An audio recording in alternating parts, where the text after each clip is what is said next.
presidency has reacted to a report published in the New York Times criticizing the Nigerian economy as facing the worst trajectory in a generation. Well, we're getting some reaction now from the presidency. The special advisor to the president on information and strategy, Mr. Bayo Onanuga, has responded to that report by Ruth Mackling and Ismail Awal. According to the presidency, the feature story titled "Nigeria Confronts Its Worst Economic Crisis in a Generation" and published on the 11th of June reflected the typical predetermined reductionist, derogatory and denigrating way foreign media establishments have reported on African countries for decades. Mr. Onanuga stated that due to the misleading slant of the report, the government needs to clear up some misconceptions conveyed by the reporters regarding the economic policies of President Bola Tinubu's administration, which took office at the end of May 2023. Let's get some reactions now, and let's ask Mr. Paul Alaje, who is an economist and the chief economist at the SPM Professionals. He joins us live from our Lagos studio. Thank you so much, Mr. Alaje, for joining us tonight. Thank you so much for having me. Thank you so much indeed. Let me, first and foremost, I don't know if you have been able to read that New York Times story. What do you make of the story which made the front page like we displayed earlier? And does it describe the Nigerian economic situation? Well, I've read the report, and I think that what the report did was to put the two policies of government enacted May 29th and 15th of June, which of course is subsidy removal and flotation of Naira respectively. So the report seems to have looked at all of those and now had some persistent observation method of collecting data or collecting information from Nigeria. They cited some very huge economic challenges that individuals in Nigeria, whether the sample is enough, well, it's another conversation entirely. From one Dr. Garba to someone in Ibadan, to another person in Kano. They went like that. I don't know how they gathered their report, but names and persons, including one Bamidele from Ibadan, who now says he could not afford to buy Gary, if you like, for his family, is now biscuit. So I've read the report over and over again to make sense of what they are saying. But as economists, we will not dwell in the politics that is about to come out of the whole report. The truth is, when you look at an economy, there are parameters of what we call macroeconomic variables to know the position of such economy. The first one is inflation. So inflation helps to measure price stability in a country. And the goal for price stability globally should be between 2 to 3%, or what we call in economics, low level of inflation. Nigeria had a target of 6 to 9%, but according to the Bureau of Statistics, in the most recent report, Nigeria inflation against 6 to 9% is 33.94%. I don't know what multiple that is, even though government is still targeting 20% this year, believing that we will return to when we were single-digit inflation, which the last time we recorded that was second or third quarter of 2015. From fourth quarter of 2015 to first quarter of 2016, Nigeria has embarked on this journey of double-digit inflation. And we thought that was going to end by 2019. But Nigeria, I don't know, made a decision to close border. After that, COVID-19 struck, and Nigeria still battled for a long time in COVID-19. Then we removed subsidy, which now mounted more pressure. We saw insecurity, food scarcity, because food inflation is a major driver now, and it has remained major driver for a long time. So on inflation. The second one, very quickly, is unemployment. What economists believe should be the goal in order to reduce unemployment is to have full employment, or for unemployment to reduce to 2 to 3%. United Kingdom is targeting 2%. China is targeting maximum 3%. Nigeria unemployment rate depends on the number. Bureau of Statistics changed methodology sometimes last year to 1 hour a week. That is, if you can do anything from 1 hour a week that you are paid for, then you are said to be employed. So Bureau of Statistics says that if you use that parameter, it's now 5.2% from 5% it was initially. But when you use 20 hours a week, which seems to be more realistic to me, then you'll be looking at over 30% of people who are able-bodied, willing and able to work, but unfortunately, they could not get a job. You look quickly to trade. Trade seems to improve because we have trade surplus.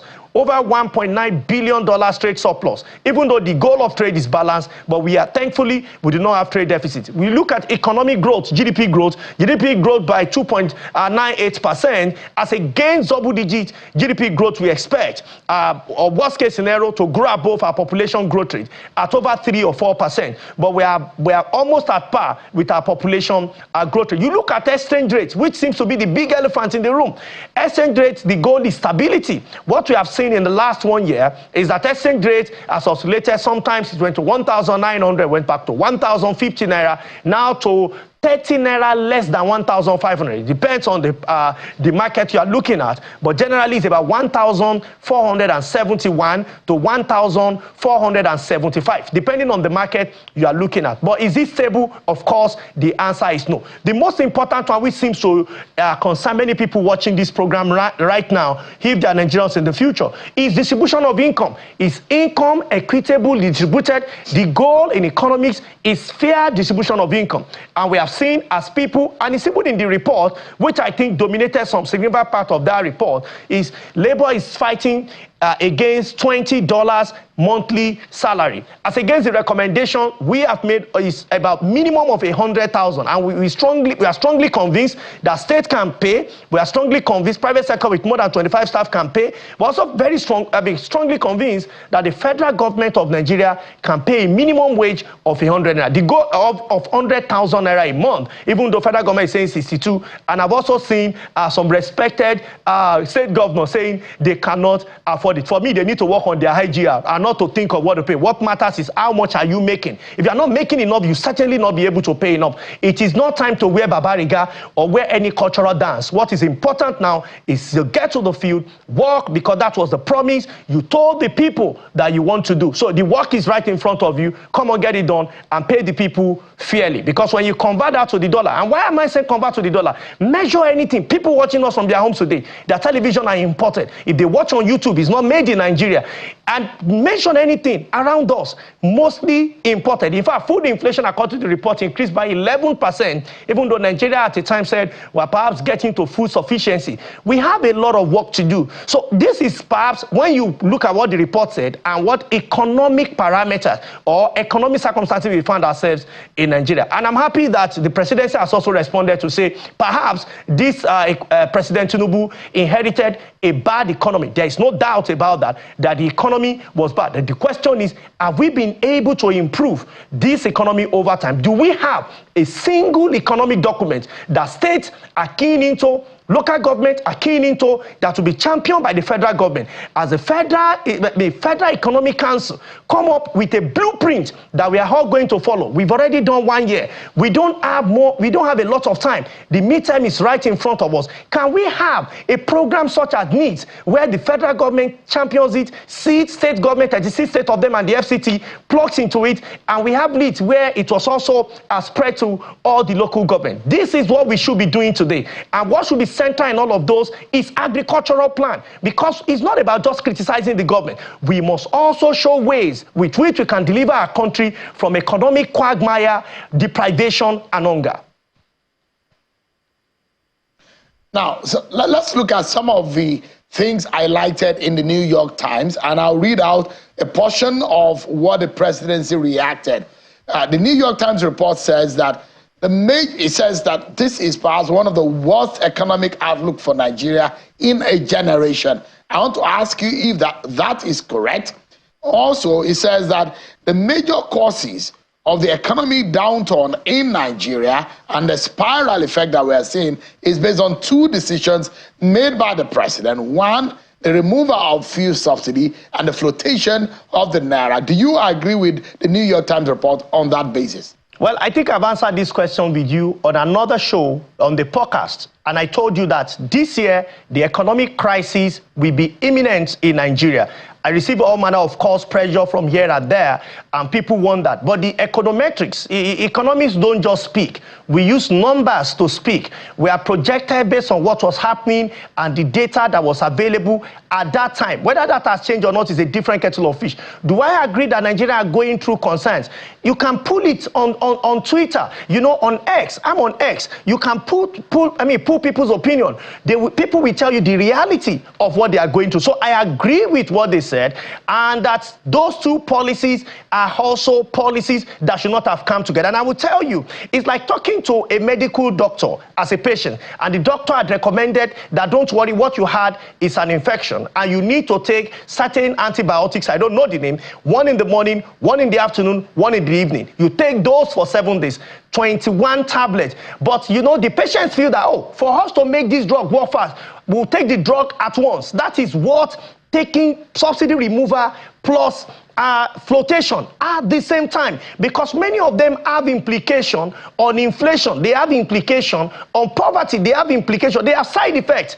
These are economic recommendations that have side effects, and when we recommend the two, we don't do them at the same time. Of course, government has gone back into finding a way around ensuring that even though we might say subsidy is no more there, but evidence also available shows that we might be technically still subsidizing, even at high rate, because when we look at what we should be paying today, given the exchange rate, is certainly we need to go beyond what we are doing today. So the real problem here is, how do we have stability around the exchange rate? Two, like I warned before the president was sworn in, that whosoever, even before the election, that whosoever wins 2023 election must ensure that refinery works locally. If not, whatever happens to exchange rate, we keep sending signal, we keep having influence on whatever price of PMS will be. And I'm not sure we've been able to solve that. Thankfully, we have heard Aliko Dangote said maybe some of the marketers will be able to get some fuel from his refinery, and that would be a big good news, but it does not mean price will reduce overnight or price will suddenly reduce. We wait and see if that will happen. I've heard about Port Harcourt refinery over and over. It's coming on board. It's not coming on board. We have heard reports over and over, you know, 5, 6, 7, 8, 9 years. We have heard it was going to come last year, December. We have even seen our presidency mention it. Not just this government, even previous government have said it was going to come, and we'll start having some output. But as I talk to you today, in June 2024, I've still not seen a liter coming out of that refinery from Port Harcourt.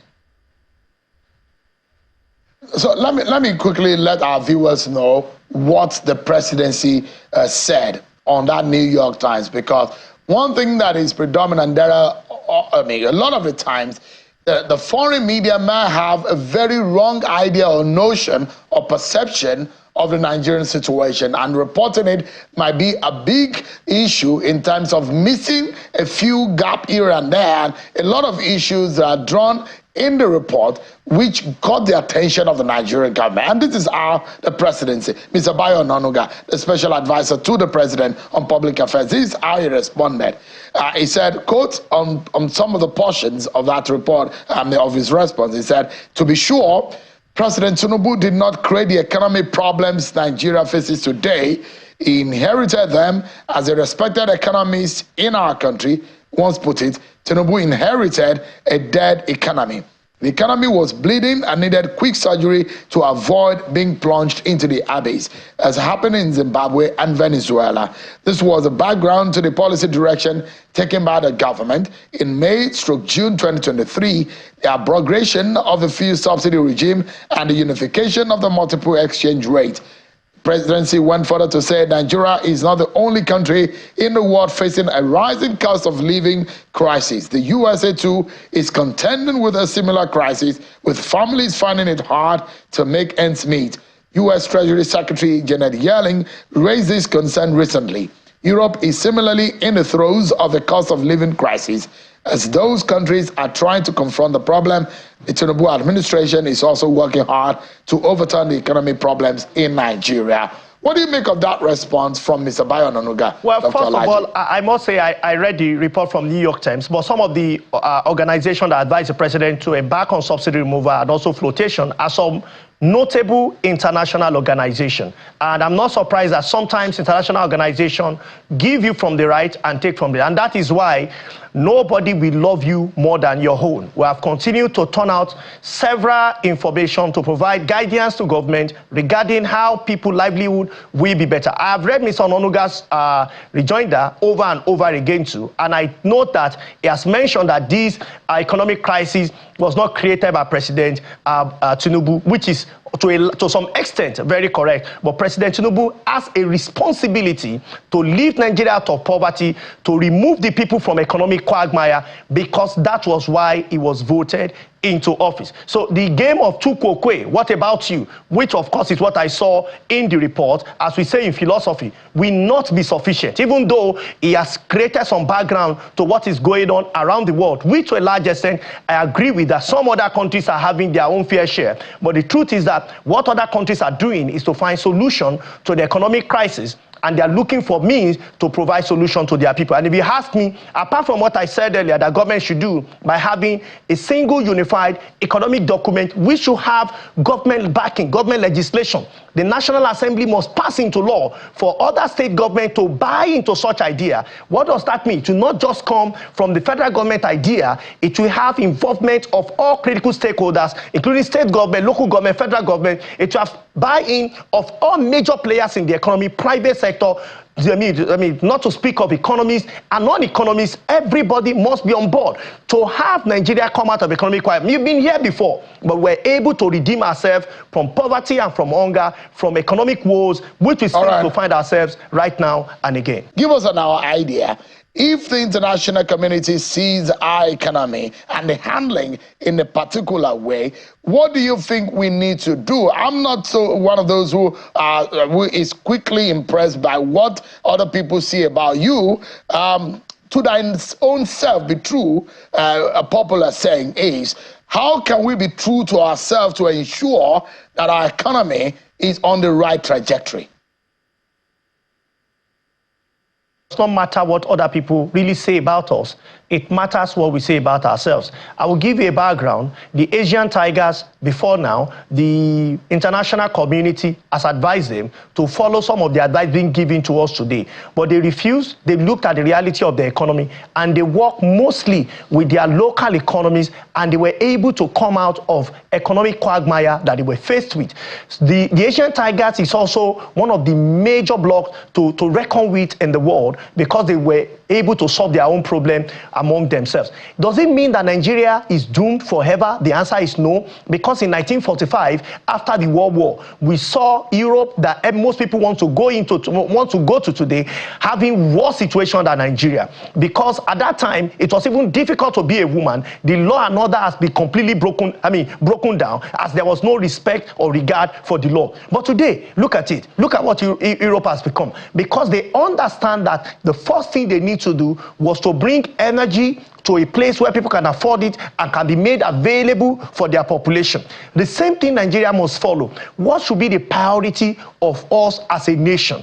We cannot build a nation where there is no energy. We cannot build a nation where infrastructure are not sufficient. We cannot build a nation where people live hand to mouth. So we must come together as a people to find sustainable solution that will be sustained for a while, to bring our people out of poverty, to also help our nation grow significantly beyond what we are doing right now. And this will go beyond just combating inflation, for instance. We go beyond just raising MPR. We have seen central bank raise MPR back to back, as if that again will bring about economic prosperity to our people. The answer is no. We've seen it over and over under the former central bank governor raise MPR. The new governor is also doing the same thing. What exactly is the difference? Inflation has remained stubborn as it continues to grow taller and taller to almost 34%. But what must we do? For instance, because there is no time, in the case of inflation, we need to look at the numbers reported by the Bureau of Statistics. That what is the real issue here? The real issue is food inflation, among other things. How do we embark on an agricultural plan that will spread across all local government. And government must first, because something must come first. Local government must become independent and not appendages of their governors, such that it will be a target for local government and states, because that is where we farm in the real sense of it. So when we do that, we can look at some of the things that we import or some of the things that are scarce that are making inflation number to increase. Another thing government must do is to now provide security in farm ops. That is, if government can look for thousands of hectares of land and mark them, provide security, and ensure that we have people who are largely unemployed, or those who are underemployed, or those who are serving the nation in the name of core members, so that they can have maximum output, whatever may be the goal of government regarding the area that we need to produce. Dr. Paul Alaje, an economist and a chief economist as a SPM professional. Thank you so much for those insights that you've shared with us tonight. Thank you so much. Thank you so much indeed for your time.